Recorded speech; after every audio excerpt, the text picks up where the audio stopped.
going, guys? Today I'm going to be talking about Spider-Man Homecoming, which is the third different actor to play Spider-Man. Hopefully now they've chosen the right one, and it certainly seems like it has. Tom Holland did a pretty good job in Captain America Civil War. This time around, he's got his own movie. And after the Amazing Spider-Man series, I really was like, yeah, these Spider-Man movies are getting pretty boring. I mean, they should just stop making them, really. I think Andrew Garfield was a pretty good Peter Parker, but in terms of Spider-Man, he wasn't doing anything interesting. He was a very boring Spider-Man. Which is funny enough, because I grew up with the original Spider-Man series, and a lot of people that I know have said that Tobey Maguire's portrayal of Peter Parker was pretty bland, too. And I would say Tobey Maguire made a good Spider-Man, and he was fine as Peter Parker. I didn't have an issue with him. The first two movies are still, I think, to this day, the best Spider-Man movies we have gotten. And the third one, not so much, but they're not all going to be perfect. I say the first two are great, and then if I'm watching the first two, I occasionally watch the third one. It's fine. It's not a completely terrible movie. And then the Amazing Spider-Man series, there's no need. One of the biggest issues for those two films was that it was trying to recreate the series that already existed before it. It was trying to copy Sam Raimi's Spider-Man and tell us that origin story.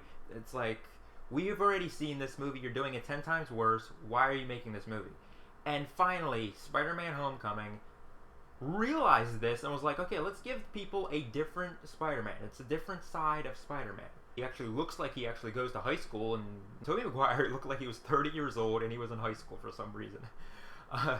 But Tom Holland, he's an ordinary kid. He goes to school, he hangs out with normal kids like you and me, just happens to become Spider-Man. And we already know how he became Spider-Man, so they're not wasting any time. I was worried going to see this film was that we are going to waste like a good 30-40 minutes of this film just setting up how he became Spider-Man, and I don't think I would have had the patience for that. Not that it's a bad story, I just don't want to waste time. It's like we just had that origin story like how many years ago? Like, you don't need to do it. This is taking place after the events of Civil War. Peter Parker, he's trying to show Tony Stark that he can be an Avenger. He wants to be an Avenger. He showed that he is capable of being one, Captain America Civil War, and now he wants to be in. Tony Stark is like, look, just be you, do your neighborhood Spider-Man thing, people need you out here, don't be pushing it. And Spider-Man's like, no, I clearly am better than you think I am, let me show you what I am capable of. And he runs across Vulture in his own neighborhood, and well, he just can't help himself. In this film, I lowered my expectations. I was like, I didn't want to raise the bar for this film. The trailers seemed like they showed everything. It was like they were showing a lot of action scenes in the trailers, and I thought, okay, don't tell me they just showed the entire film. I didn't like the fact that they showed Vulture in the trailer. I was like, oh, okay, I already know who the villain is. They just showed me all the action scenes in the movie. I just seen the entire film. And surprisingly enough, somehow, despite the fact that they showed mostly all the action, I still had a blast watching this film. It was a very entertaining, funny movie.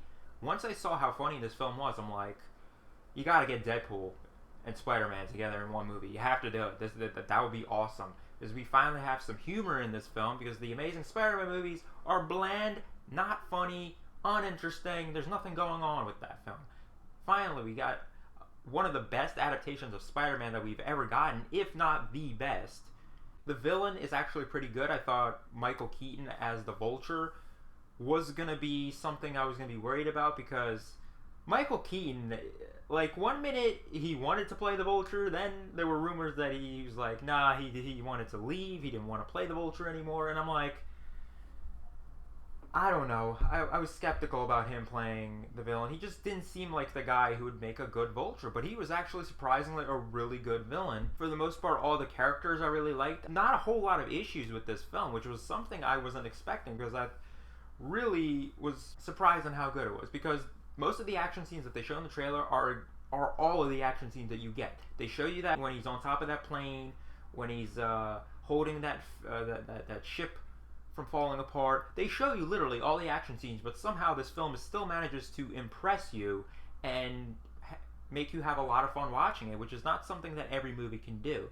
There were only a couple of issues that I had with this film. For one, I would say that the action scenes are very small. Okay, there was never that one big action scene that really showed us how cool Spider-Man was. Here's a little bit of Spider-Man. Okay, time for a break. Okay, here's a little bit more of Spider-Man in action. Let's take a break. We got a handful of them, and you see them all in the trailers, and you're thinking, wow, it's going to be something so extravagant. It's going to be something huge. I mean, seriously, you look at the trailers, and you're thinking, wow, he's on a plane. He's on the Pentagon. You're like, okay, this is going to be so amazing. And the trailers make it out to seem like that is. But these scenes are not as big as you would think. And I wish they would be longer to really showcase what Spider-Man is capable of.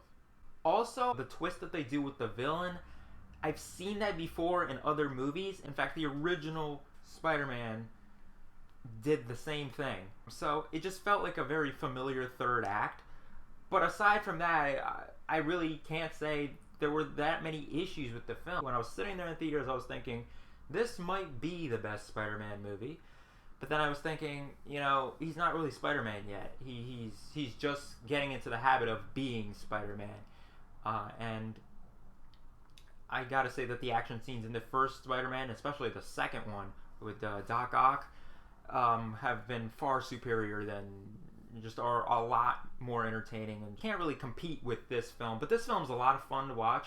If you're just getting into Spider-Man, great. If you're already a fan of Spider-Man, it's also great. It's a great kind of movie to pick up on.